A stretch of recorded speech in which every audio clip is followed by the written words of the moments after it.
Howdy folks, Calibrated.Core here. I'm excited to report that the Iron Harvest 1920 closed alpha has dropped as of yesterday for the backers of the Kickstarter campaign. If you pre-ordered the deluxe edition, which I believe was the standard $55 edition, you have access to this alpha. So make sure you hop into the Iron Harvest website, the development website, to check your status of your key. If you can't find it, just send a ticket into support and they'll be able to get you sorted out.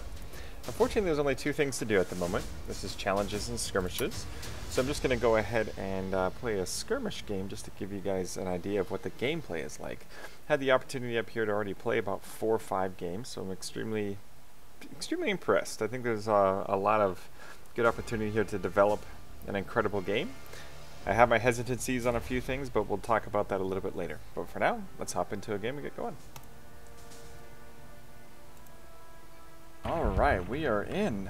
As you can see, I'm currently playing the Kingdom of Polania, which is the only faction available to play in the closed alpha. You start out with your basic engineer squad and your basic rifleman squad. I do have to say I love the way that the models look. They look absolutely fantastic in this game. And I'll head over to the AI, go take a peek at those guys as well, because I think their player models are sick. As you can see, they captured one of these field guns. These are pretty rare. You can't construct these. These actually have to be captured on the field of battle, and they're really powerful. So as you can see, the first thing that the bot did was run out and go pick that up. And as soon as I capture this point, I'm actually going to also do the same on mine. There's only 2 on this map. If you lose one, you are not getting another one back, and it's unfortunate because they, like I said before, they are really good. In fact, this brings me to my next point. I think this is one of the coolest things that I really like, or aspects that I really like about this game, is the fact that a lot of the pickups and consumables that you're going to use and weapons that you find are exactly that. You actually find them on the map themselves. You do not construct them, you do not research them, you actually have a unit go and pick them up. So in the case at our own base, I have my standard engineer squad here. Looks like there's a weapons crate here, so I'm going to right click on this, and as you can see, it deposited grenades. Well, this is pretty cool because this is how you pick up weapons. You right click on it, and your unit, once it's complete, I guess this is considered as research in a sense, is now equipped with grenades, which makes it a valuable unit and turns it into a grenadier squad. Now, I can obviously drop that and switch back to certain weapons around the map, which really adds a really dynamic gameplay to this, as opposed to Company of Heroes, where you equip different units with the weapons that you want them to. So if you want to make an AT squad, if you want to make a sniper squad, so on and so forth. In this case, I better start picking up here because the bot is ahead of me. I already captured a victory point, which is this one right here. There's 3 victory points on this map: the far right, the middle, and the far left, and it's into 1,000 points. This game also offers the ability to play Annihilation mode, which is simply just destroy the enemy. It's one of my favorite modes to play because I do like those long drawn-out games that can turn into a slugfest. But I figured for this case I'll play a victory point, so it's not that. So, in the barracks that I just constructed, you have your basic rifleman, basic grenadier squad, your gunner squad, which is anti-mech infantry, and another engineer squad. I like bringing out the riflemen actually because I think they're a really dynamic squad to have. Grenadiers are great too, but the riflemen really are cheap and you can use them how you wish. There's also various resource points on the map that you need to capture in order to get resources. You have your iron, you have your oil. I believe those are the only 2 at the moment, yes. Now, just a reminder, this game is in closed alpha, so you're probably going to see some bugs and some weird AI pathing and whatnot, but give it some time. I'm sure they'll iron this out. Alright, let's get going here. I need to catch up and get a grenadier squad and a gunner squad. Now, like I said, these AT guns are incredible. Really OP. They destroy mechs and infantry squads so quickly, which is why they're good to have. So I'm going to have mine cover my guys as they advance and capture the point. Here's a really neat aspect too. Just like in Company of Heroes, you have a cover system. Everything on this map you see is destructible as well, which is really cool. And in fact, really makes it a dynamic game from that perspective, because you got to think about how you guys are doing in terms of engaging. Oh, fire grenade.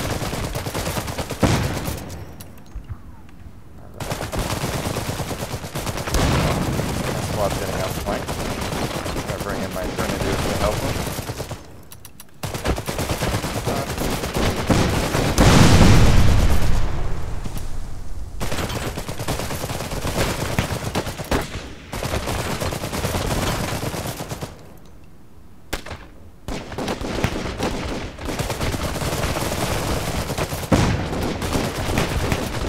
Unit that I just pulled out, the Mechs unit, is really good against infantry as well.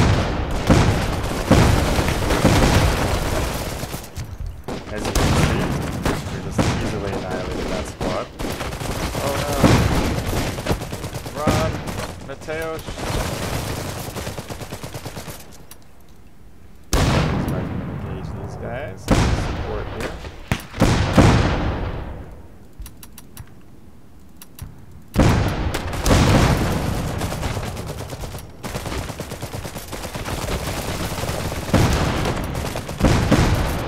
Oh, looks like they brought their AT.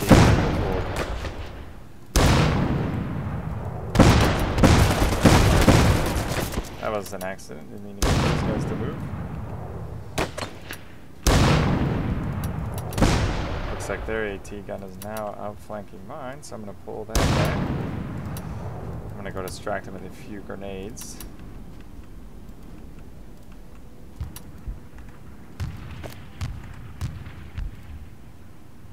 Toss those nades in. That didn't seem to do anything at all. Alright, in fact, I'm going to start build the... What do I need for this? Oh, I need more oil. Reinforce these guys, like you can do in Company 2. So you know, send your units back to reinforce them, which is very useful. Looks like this guy might be stuck. Alright, target eliminated. Good job. Looks like they're pulling out the Mechs too, or the anti-mech infantry. I'm going to get these guys to come back. Reinforce. Forgot to pick this up. There we go. Some more oil. Reinforce these guys. Where did my infantry squad go?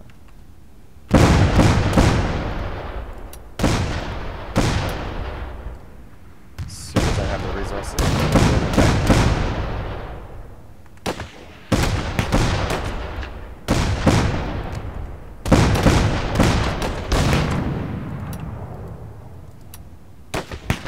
Perfect. We'll cover this here. Oh, looks like their engineer squad's over there. Now, as you can see, we only have access to 4 buildings right now. We have a headquarters right here.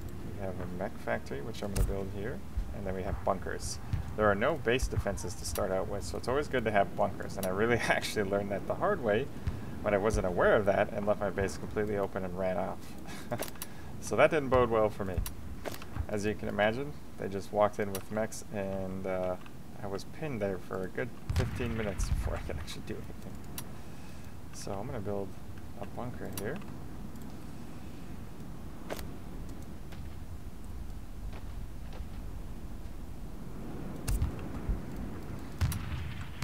Good job, guys.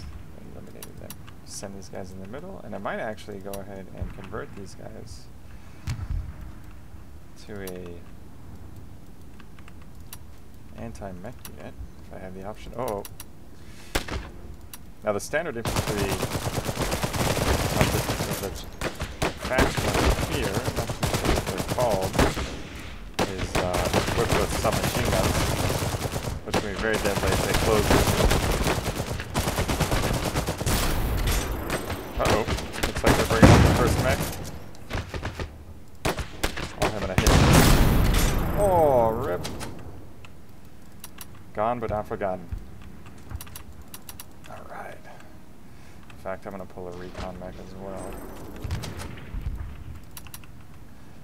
So like I said, this is the reconnaissance mech. It's a really good fast attack mech. Can move around the battlefield, highly maneuverable. Gets a pretty sick bayonet. Very good for engaging enemy mechs that are slower, that can run around. And good for engaging on the recon mechs. But it takes a lot of damage.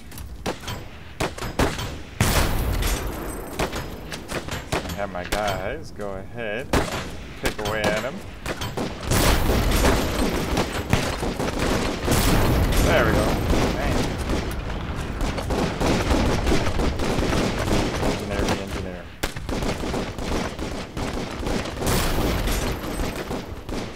I'm not gonna build another mech for you, one of my favorites. The Gatling mech, the mortar, a couple other ones here.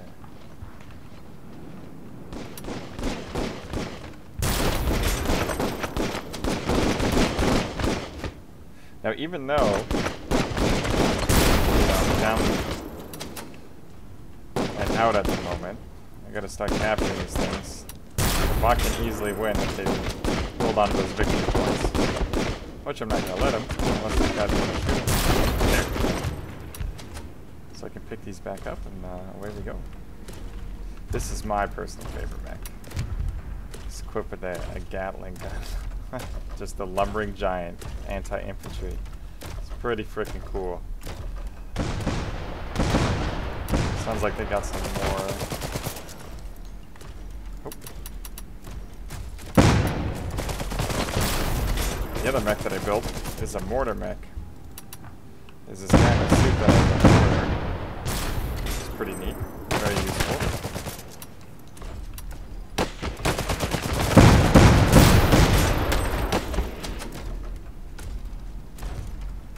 We got our steel beast lumbering in a battle now. We recovered that point. Awesome. These guys to go pick up that.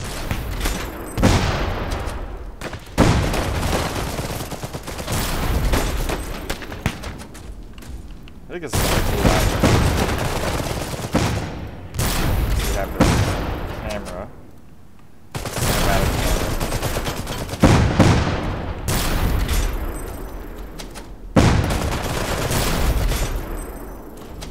Light him up.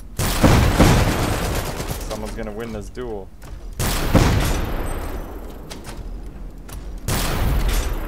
Played Warhammer. It certainly reminds me of like an orc construction.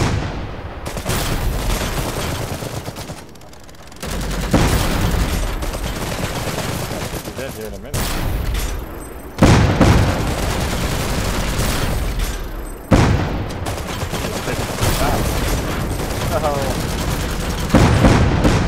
Oh, and it's a double kill.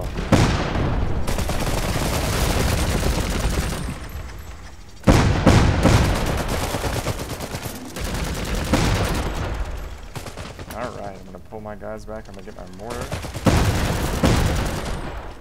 Set up on the ridge line here. Pull this guy back. I think I should have enough resources. Nope, I don't yet.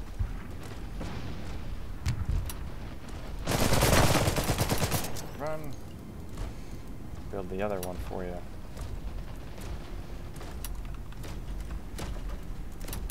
Now, the only thing that's unfortunate is you can't build bunkers outside your base. You can only build it in your base, which kind of sucks because you can't secure any points, unless you have infantry to lock it down or anything like that.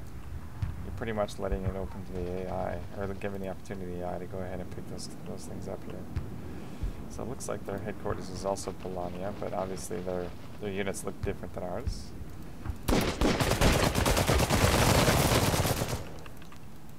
Alright. Don't let them beat you up.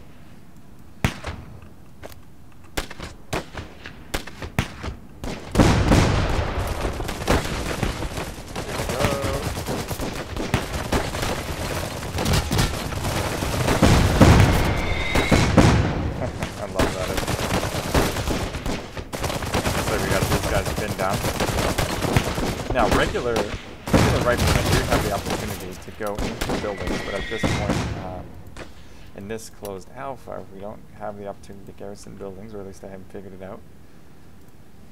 And thus, we can't use that for cover. And so, squads get wrecked really easily in this game because of that.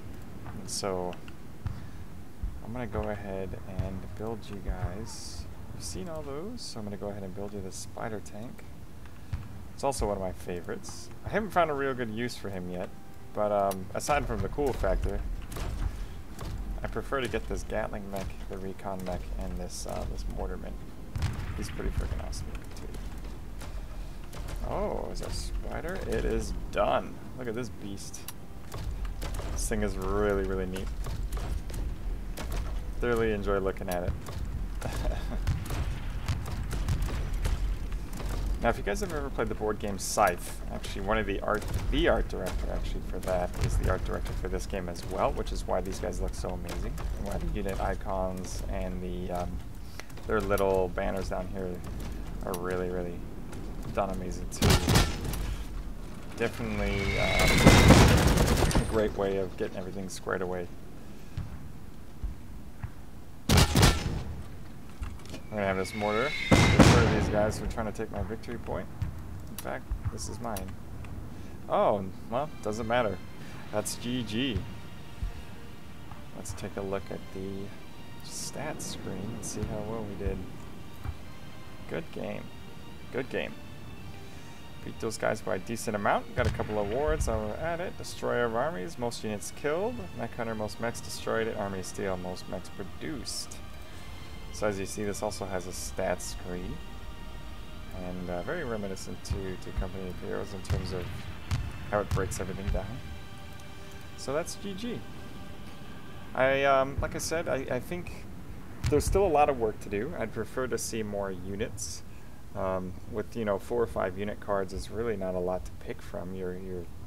It's a very narrow range, and including the mechs. I don't know if this is worth $60 per se, but I would certainly say it's worth 30 or 40, depending on how much it's going to be. Obviously, there's a lot more that they have to do to get this going. There's going to be more maps. There's going to be more units, I believe, and more factions. So I'm really hoping to see what comes out towards the end and for their final release. But I think this game has a lot of potential. I think it's a really fascinating concept. It's something that we've never seen before, even though it is kind of under the guise of the RTS style and under the Company of Heroes style. It does have its own unique niche. Right now, I would say it just doesn't feel different in some ways, you know what I mean? I'm not just saying that because, I'm an RTS fan and I play TOE or anything like that, but I just mean that it's neat, but I don't know if it's enough to really set it aside and say, oh, I want to play Iron Harvest, as opposed to I want to play Company of Heroes or StarCraft or anything like that. It is just kind of this standard formula. But, like I said, it's really early, and I'm sure they're going to do more into this game and add more content and change a few things. So I'm going to keep my eye on it. I've certainly enjoyed playing the 4, 5, or 6 games that I've played. And I hope you guys really enjoyed this video. So I'd like to see what you think. So feel free to leave a comment, and thanks for watching. We'll see you again.